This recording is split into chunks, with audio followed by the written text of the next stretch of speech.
Abra sua Bíblia lá em Lucas capítulo 15. Você vai encontrar aqui no capítulo 15, do verso 11 até o verso 32, a chamada parábola do filho pródigo.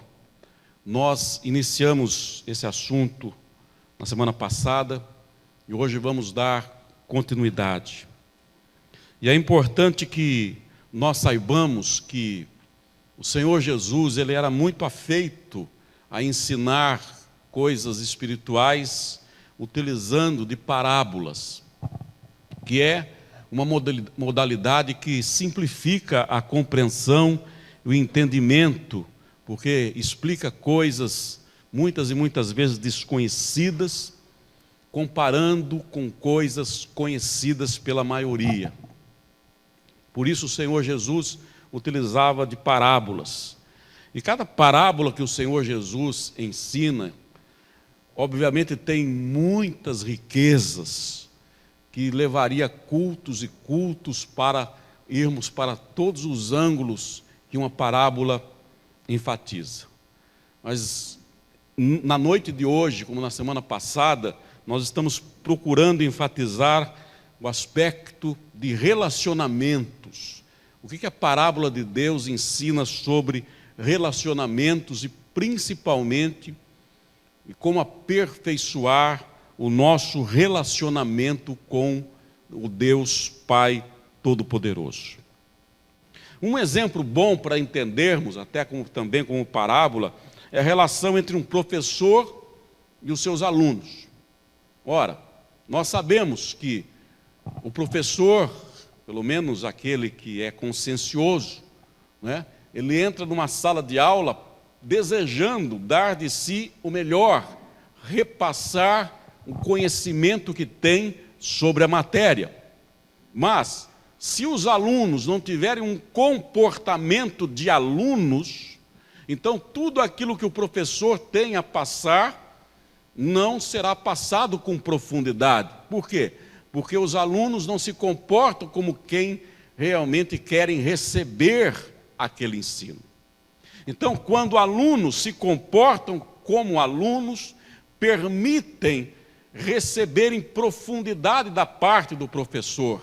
Em contrapartida, o próprio professor vai se aprofundar cada vez mais para repassar o anseio e o desejo dos seus alunos. Então, quando é que qualquer tipo de relacionamento se aprofunda? Quando ambas as partes cumprem seus papéis e permitem que o outro cumpra o papel que lhe cabe. Na parábola, Deus é pai e os filhos, um mais novo e um mais velho, representam a nós. Vamos então observar na parábola que podemos extrair como lições. E obviamente eu sei que aqueles que querem ganhar em profundidade de relação com Deus vão procurar prestar muita atenção, porque as lições são preciosas. Quem não está interessado em aprofundar a vida com Deus, com certeza será mais uma pregação entre tantas outras, e às vezes até a mente de muitos estará voando distante daqui. Mas aquele que deseja aprofundar, com certeza se aproveitará das lições aqui ensinadas. Então, capítulo 15, nos versículos 11 e 12, que já vimos e que sintetizamos, diz assim a palavra: e disse Jesus, um certo homem tinha 2 filhos, e o mais moço deles disse ao pai: Pai, dá-me a parte da fazenda que me pertence. E ele repartiu por eles a fazenda.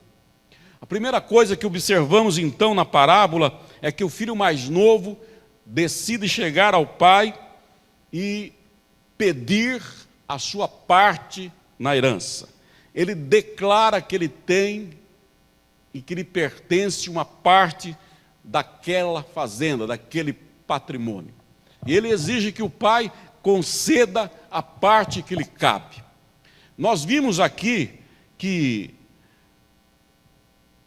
é legal, é legítimo, legalmente falando, é legítimo que um filho tenha a sua parte na herança. Mas principalmente ainda quando os pais estão vivos, a pergunta é: será que, embora legal, é moral que um filho exija a sua parte na herança? No caso específico, está muito claro que quem construiu todo o patrimônio foi o pai. O pai trabalhou muito, o pai teve muitas e muitas dores, momentos de trabalho intenso para construir tudo aquilo. E de repente vem o filho e pede a parte que lhe cabe. É uma parábola, vamos nos remeter, portanto, na nossa relação com Deus. Deus, através da obra do Senhor Jesus Cristo, construiu para nós uma herança maravilhosa. Nos dá realmente de presente a salvação e o seu reino. O que nós fizemos para contribuir no sentido de termos sido salvos? O que nós fizemos enquanto filhos? Será que nós realmente trabalhamos na construção real do reino de Deus que herdamos? Realmente trabalhamos em algum momento para dizer: agora eu realmente mereço a salvação a qual eu tenho direito pela obra de Cristo? Ora, nós vamos detectar e descobrir que custou demais de caro para Deus construir a herança da salvação, a herança do reino. No entanto, nós, muitas e muitas vezes, agimos como o filho mais novo. Queremos porque queremos ser salvos. Exigimos ser salvos, exigimos todas as benécias que vêm junto com a salvação. Quantas e quantas vezes as pessoas se colocam diante de Deus exigindo que sejam abençoadas, exigindo esta ou aquela bênção da parte de Deus. Um comportamento completamente infeliz de quem sequer percebe que todo o árduo trabalho foi feito pelo Pai, foi feito pelo Deus vivo, não por nós. E aquele filho decide exigir a parte que lhe cabe, como se ali ele estivesse dizendo: eu também fiz por onde. O primeiro ato errado de um cristão em relação a Deus é achar que é digno de receber qualquer coisa da parte de Deus. Dada as informações equivocadas, as pessoas ajuntam suas obras de caridade, suas obras de justiça, e vão somando-as no coração, dizendo: olha, eu nunca pequei, eu nunca roubei, eu não matei, eu não fiz isso e não fiz aquilo, eu sempre fui uma pessoa boazinha, eu sempre procurei fazer o melhor para as pessoas. Elas vão somando suas obras, suas qualidades, os seus, entre aspas, não defeitos, e depois tudo junto dizem: olha, eu mereço essa herança. E a palavra de Deus vem nos dizer claramente lá em Isaías, que todas as nossas obras de justiça não passam de trapo de imundícia. Não há nada que possamos fazer, ainda que façamos tudo o que almejamos, e possa chegar a 1 centavo, 1 milésimo de centavo do valor da obra que Jesus Cristo realizou e comprou com seu próprio sangue a nossa salvação. Não diminua a grandeza desta obra, imaginando que as tuas obras te faz merecedor desta obra gigantesca. Não, é de fato uma herança que o Pai concede por graça e amor. O filho mais novo não percebeu, não havia no coração realmente do filho mais novo gratidão por aquilo que o pai lhe dava como herança. Havia sim egocentrismo a ponto de exigir e de se achar no direito de fazer o que bem entendesse com a sua herança. Reflita. Reflita se você tem agido assim com Deus. Você quer aprofundar sua relação com Deus? Este não é o caminho. O caminho é descobrir a verdade. E não há verdade mais cristalina de que tudo que vem de Deus a nosso favor é por graça e amor da parte dele. Quanto mais, portanto, você medita e reconhece que tudo que vem de Deus é por graça e amor, melhor será o teu relacionamento com a verdade. E, portanto, será com certeza melhor filho e conhecerá ainda mais profundamente as coisas do Pai. O filho, muitas e muitas vezes, se comporta imaginando que tudo aquilo que possui, tudo aquilo que tem, seja no aspecto material, seja no aspecto emocional, é fruto e é produto da sua inteligência, da sua enorme capacidade, da sua sabedoria humana, quem sabe dos seus títulos de faculdade, quem sabe da sua perspicácia humana, quem sabe produto de família, e com isso vai isolando a verdadeira fonte de onde vem tudo, o Deus Todo-Poderoso, o Pai real. A Bíblia diz que a palavra Pai significa nutridor. E a Bíblia vai mais longe, já falamos isso aqui em outra oportunidade. A Bíblia diz assim, uma coisa interessante, e quando não aprofundada as pessoas ficam uma interrogação muito grande. A Bíblia diz assim, o Senhor Jesus diz claramente: a ninguém na terra chameis de Pai, porque só há um Pai, o Pai que está no céu. A ninguém na terra chameis de Pai. Aí as pessoas ficam interrogando, espera um pouquinho, eu não vou chamar o meu pai que me gerou de pai? Não, não é isso que Deus está falando. É óbvio que você deve chamar o seu pai gerador físico de pai. O que ele está dizendo é o seguinte: a ninguém na terra chame de teu nutridor, de tua fonte nutridora, porque de um só lugar vem tudo, do Pai das luzes. Tudo mais é instrumento, tudo aquilo que está na terra, seja pessoas, coisas, trabalho, estudos, sabedorias humanas, tudo isso são meros instrumentos na mão daquele que é o único e verdadeiro Pai, o verdadeiro nutridor, o Deus celestial. Não pense que é o teu trabalho, não pense que é a tua família, não pense que é a tua sabedoria, não pense que é isso ou aquilo. A fonte única e genuína é o Senhor Jesus Cristo. O filho mais novo não percebeu isso, não percebeu que tudo vinha por obra do seu pai. Entendeu que tinha méritos e se foi. E diz o texto sagrado, vamos acompanhar agora a palavra lá no versículo 13. E poucos dias depois, o filho mais novo, ajuntando tudo, partiu para uma terra longínqua e ali desperdiçou a sua fazenda, vivendo dissolutamente. Uma outra coisa que acontece é que o filho, a primeira coisa é se afastar do pai. Ele vai para uma terra longínqua e ali gasta toda a sua herança de uma forma dissoluta. Quando nós nos afastamos do Pai, quando nós nos afastamos daquele que verdadeiramente nos ama e nos dá orientações claras e seguras, nós vamos viver vidas dissolutas.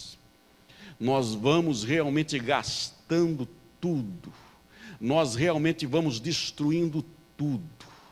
A dignidade que ganhamos junto ao Pai vai sendo perdida. as coisas que iam dirigindo a nossa comunhão e a nossa consciência vão sendo relegadas a um terceiro, segundo plano. Quando estamos afastados do Pai, nós vamos perdendo a nossa consciência daquilo que melhor herdamos do nosso Deus: caráter. Sabe, uma das maiores heranças que herdamos do nosso Pai? Caráter. Outro dia uma pessoa me devia uma importância e eu pedi para ela depositar na minha conta. E ela depositou R$1.000 a mais. Ela equivocou-se, mudou o depósito, que ela ia fazer um depósito para um lugar, depositou em outro, inverteu, R$1.000 na minha conta a mais. Eu olhei. Primeira coisa, não é meu. É alguma obra de justiça que há em mim? Não, é um caráter herdado do Deus Todo-Poderoso. Quando nós nos distanciamos da comunhão com o Pai Celestial, vamos vivendo uma vida dissoluta, vamos perdendo o caráter, vamos perdendo realmente o padrão, vamos perdendo um coração ligado ao eterno, à fonte genuína.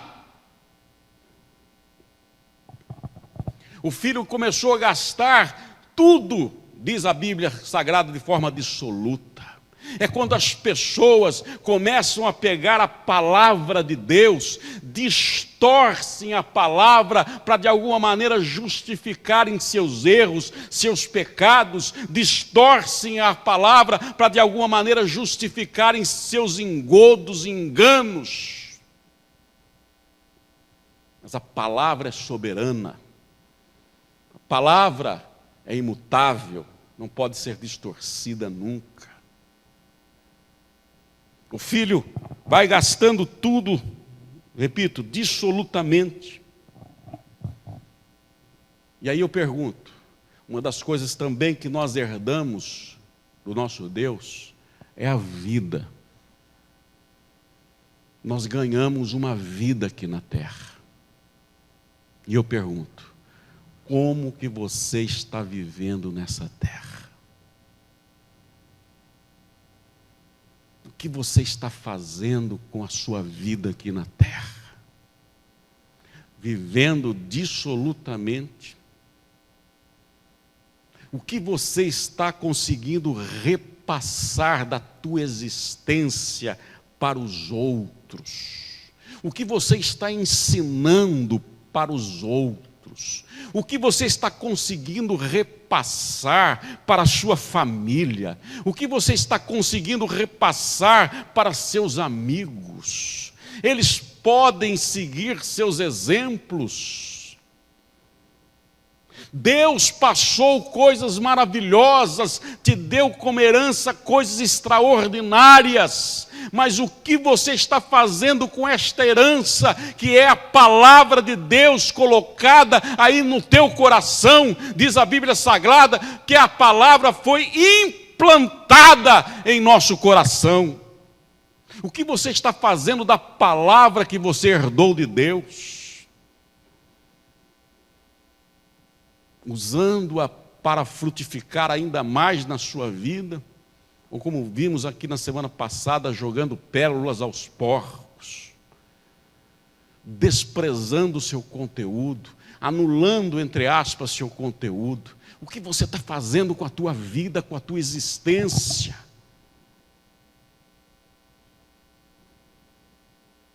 O filho mais novo foi perdendo tudo.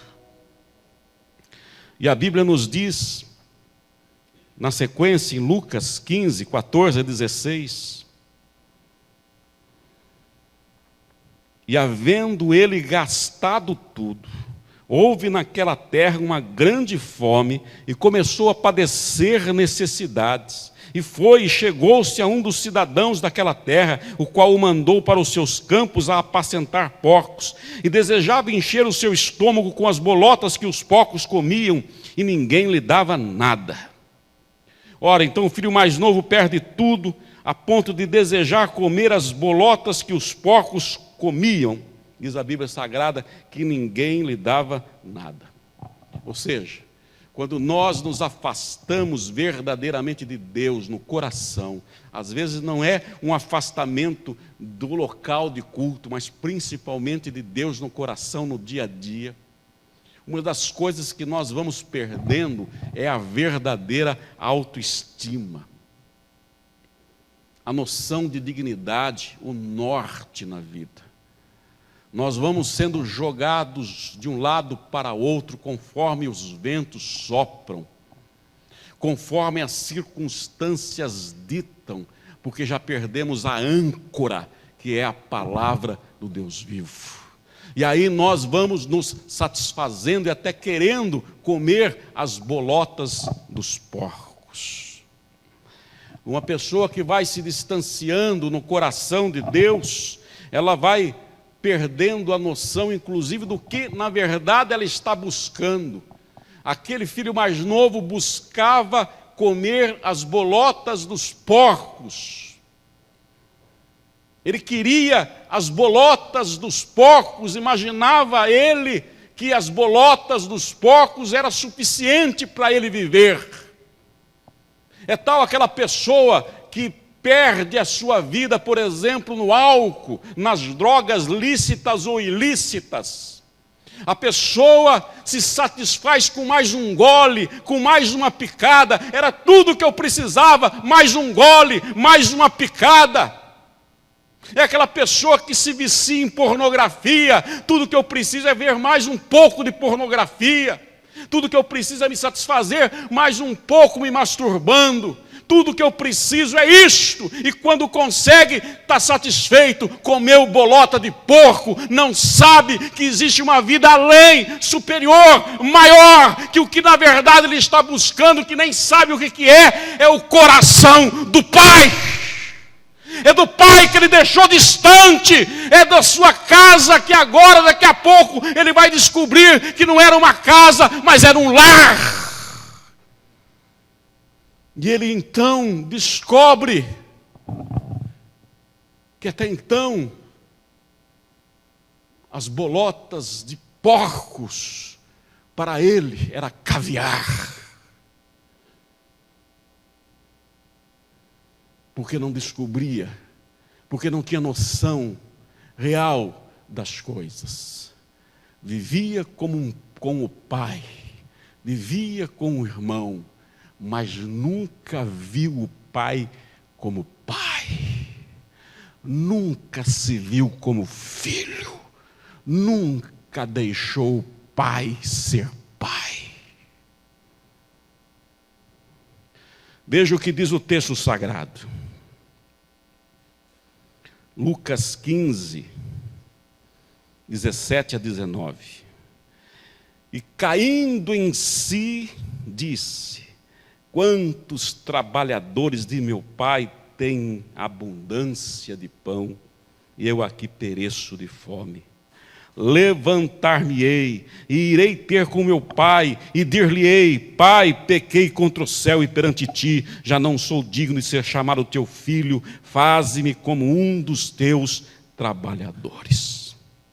O filho mais novo, representando a nós, o que ele faz? Algo positivo agora.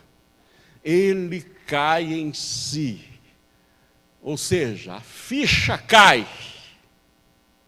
Ele se volta para dentro, ele acorda, ele desperta-se, ele para de deslumbrar-se com o exterior, volta-se para dentro, a ficha cai, e aí ele começa já dentro dele, a começar a valorizar o que nunca tinha valorizado, o seu pai. Ele para e diz: na casa do meu pai, até os trabalhadores eram valorizados. Começa a cair a ficha. O meu pai que eu desprezei, o meu pai que eu nunca tinha percebido, era um pai que cuidava com amor até mesmo dos empregados. Até os empregados do meu pai eram bem cuidados. Ele viveu com o pai todo aquele tempo e não tinha percebido o amor do pai. Tem pessoas que são cristãs há tanto tempo e não percebem a bondade de Deus, não percebem os cuidados do Pai, não percebem o afeto do Pai, não percebem a presença do Deus vivo, não percebem a ação do Espírito, porque estão tão centralizadas em si mesmas, que não conseguem enxergar nada além dos seus próprios reflexos. As pessoas só têm olhos para o espelho, para olharem para elas mesmas. Elas não conseguem ver nada em mais ninguém ao redor, a não ser elas mesmas, egocêntricas ao máximo. E tudo que existe, e todas as pessoas que existem, existem para servi-la. Ele não tinha conseguido perceber o óbvio, que qualquer observador externo com certeza já teria notado. A ficha cai e ele descobre: meu pai não é mesquinho. Meu pai não é mesquinho. Meu pai tem abundância de graça e amor. Com certeza um filme começa a passar na mente dele, e ele vai se lembrando dos cuidados amorosos do pai em relação a ele. Com certeza vai passando na mente as tantas vezes que o pai lhe aconselhou, as tantas vezes que o pai lhe cuidou. E você, como cristão, se voltar a tua mente para trás, você há de se lembrar as quantas e quantas vezes que Deus te sustentou, te guiou, te conduziu, te levantou. Você há de perceber que nunca Ele te deixou, e que ainda quando você andava pela sombra do vale, na sombra da morte, hoje você olhando para trás, você vai descobrir: Ele estava lá. Ele estava lá naquela tribulação. Ele estava presente lá. Ele te sustentava com a sua destra. Você não percebeu, você não notou, porque talvez você só tinha palavras para reclamar, mas Ele estava todo o tempo lá, presente. O filho começa a perceber que longe do pai, ele começa a passar fome.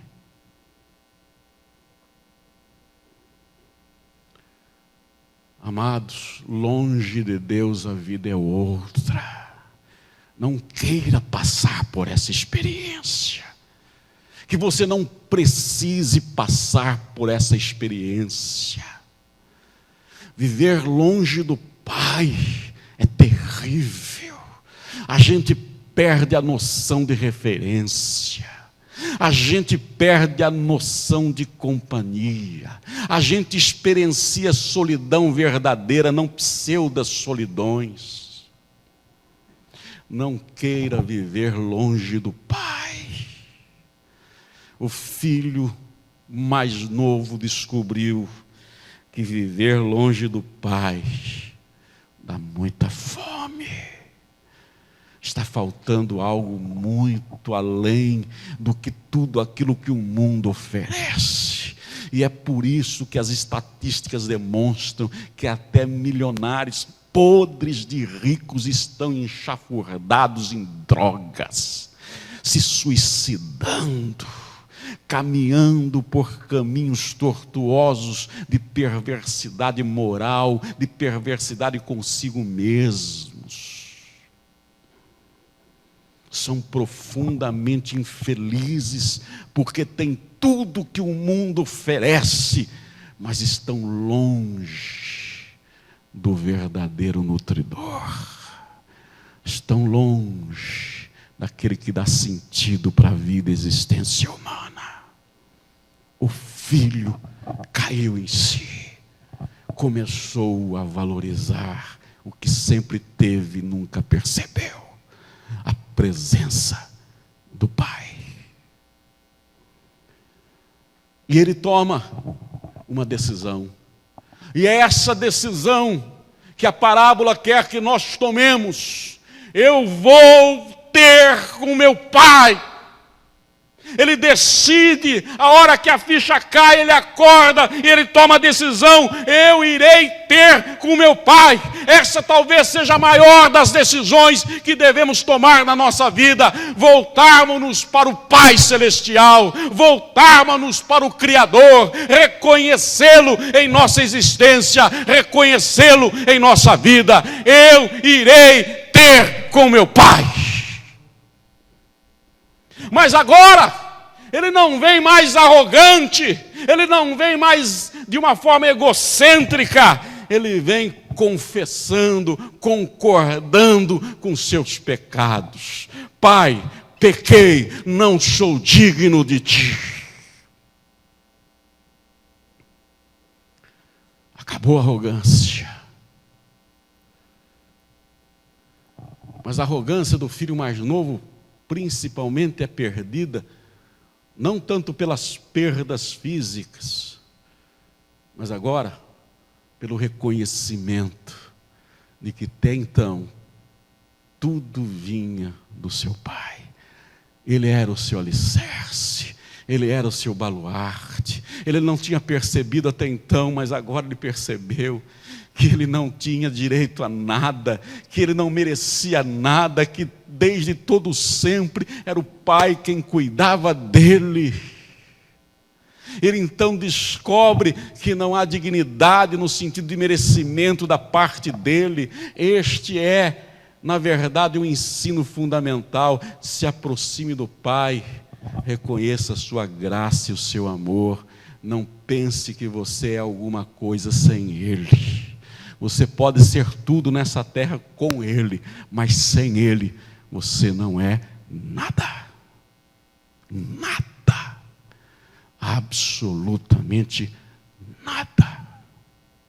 Quanto mais rapidamente descobrirmos isto, mais felizes seremos. Ele então decide reconhecer seu ego e a sua dependência da graça divina. E ele então faz uma oração, pensa já na oração: Pai, agora trate-me como quiseres, até mesmo como um dos seus trabalhadores.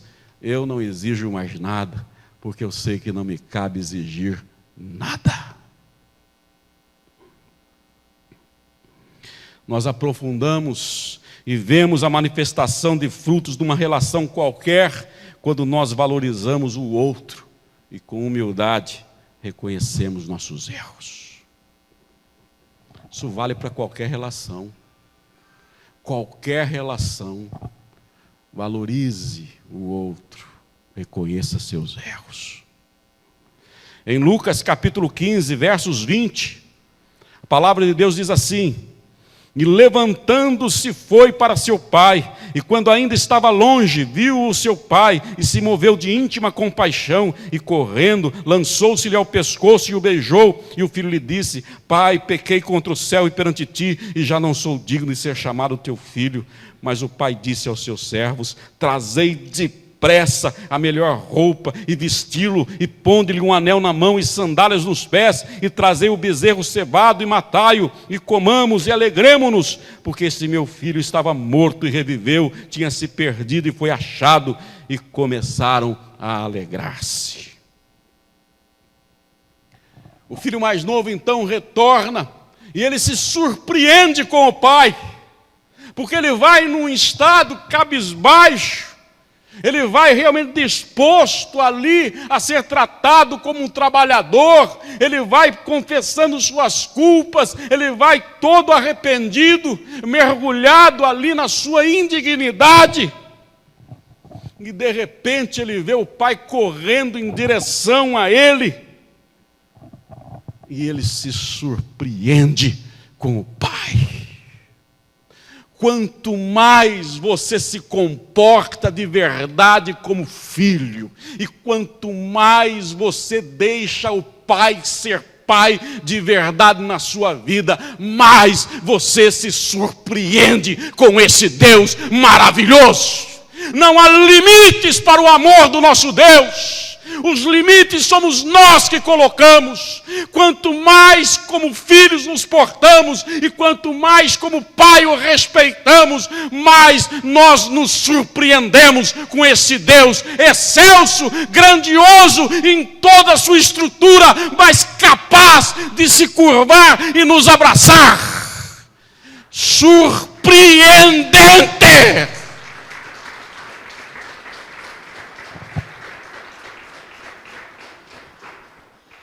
Você imagina como o filho mais novo veio? Lembre-se, ele tinha perdido tudo. Ele tratava de porcos. Ele veio como um mendigo, esfarrapado, roupa rasgada, descalço e fedendo muito. Fedendo fezes de porcos. Não, ele não veio engravatado e bonitinho, todo perfumado. Ele veio realmente como alguém nojento. O pai não ficou olhando de longe. Vai lá tomar um banho, depois a gente conversa. Não, o nosso Deus é surpreendente. Ele agarrou o filho, ele amou o filho, ele beijou o filho.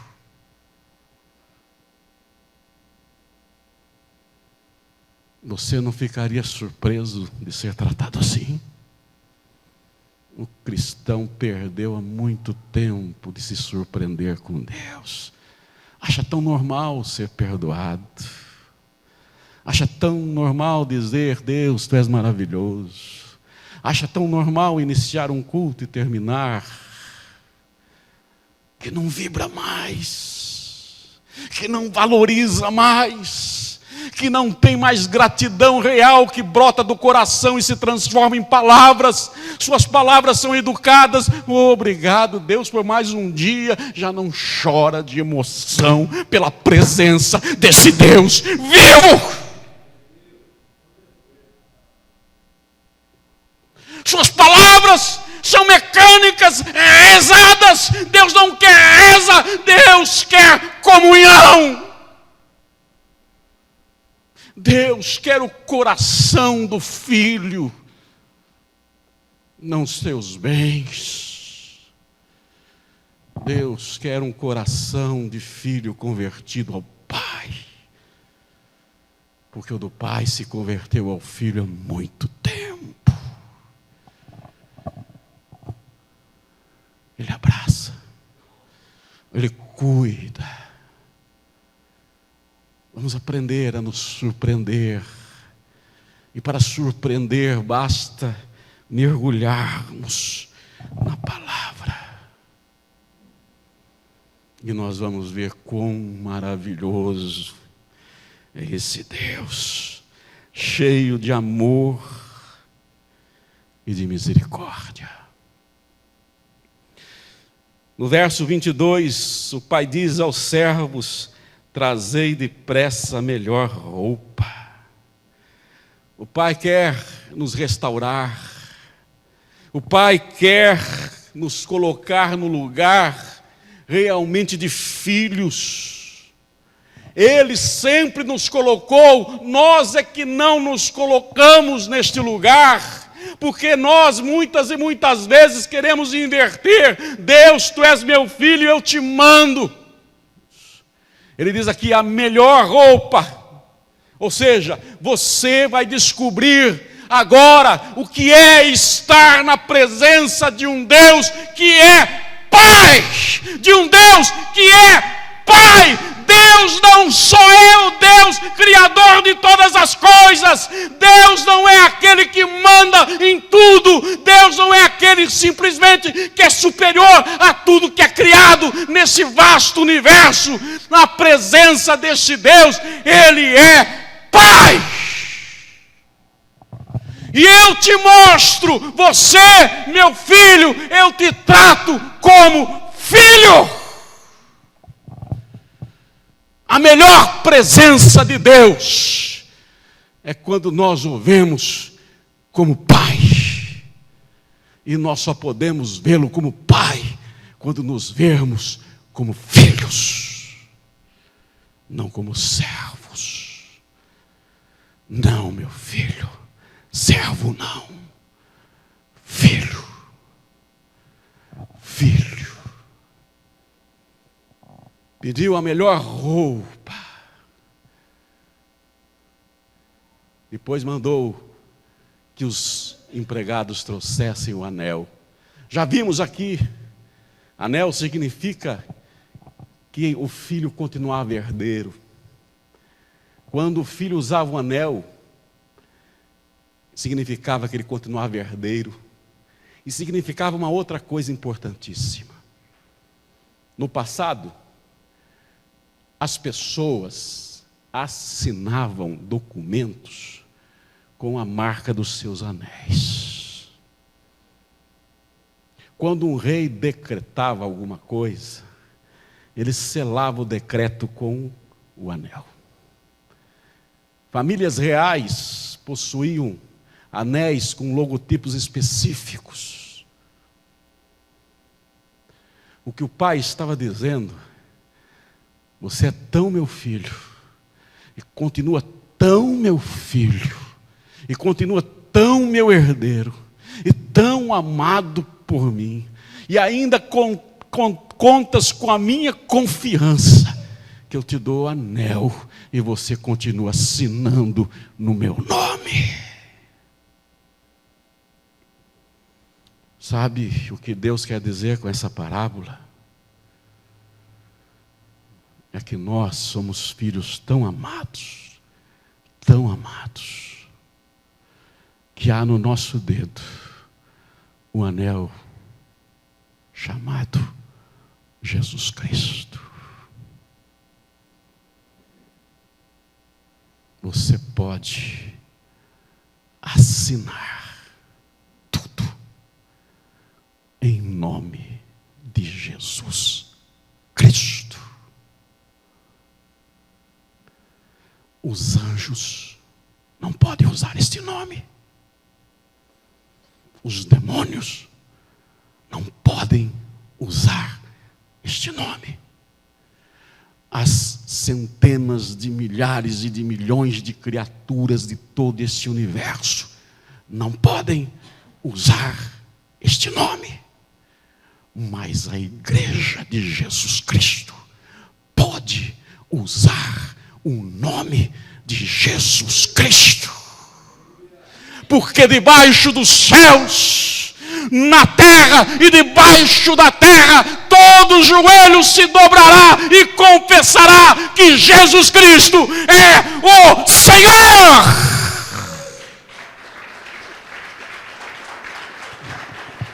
Anel no dedo é Jesus no coração. Anel no dedo é Jesus no coração. É o Pai abrindo o seu reino, escancarando sua casa e dizendo: vinde, entre no gozo do vosso Pai.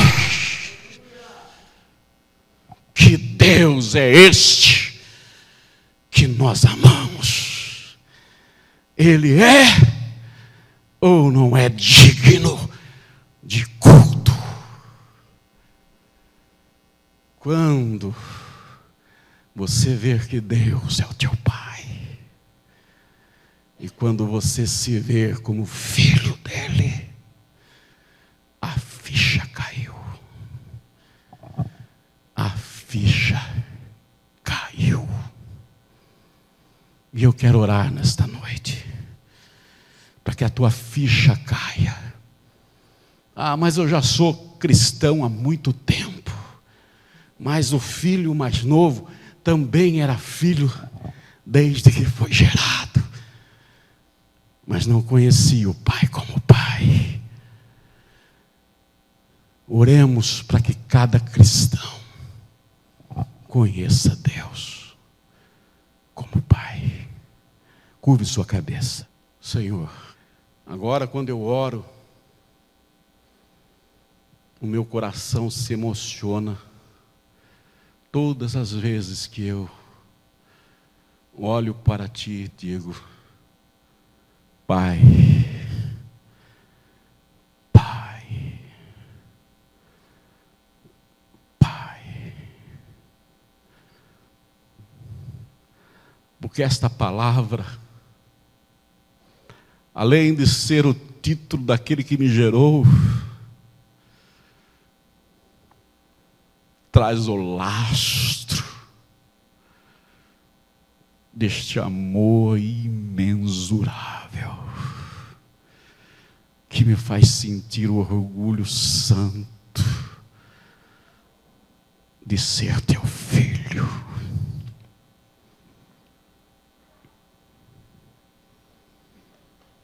Pai,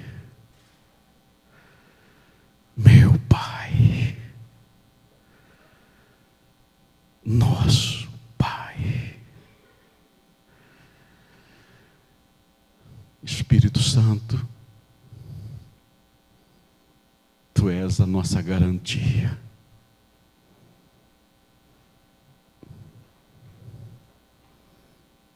Mas mais do que garantia, eu te agradeço, porque Tu testifica com meu espírito que Deus é Pai. E por isso dizemos: Abba, Pai.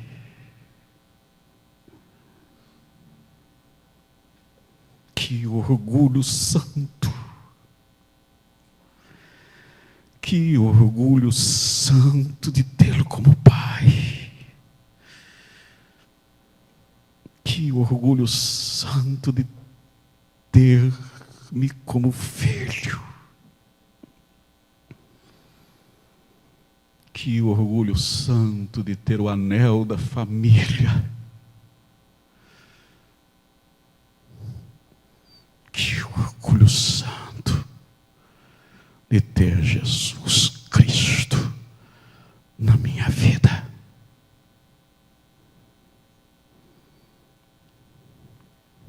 Obrigado por isto, de todo o coração.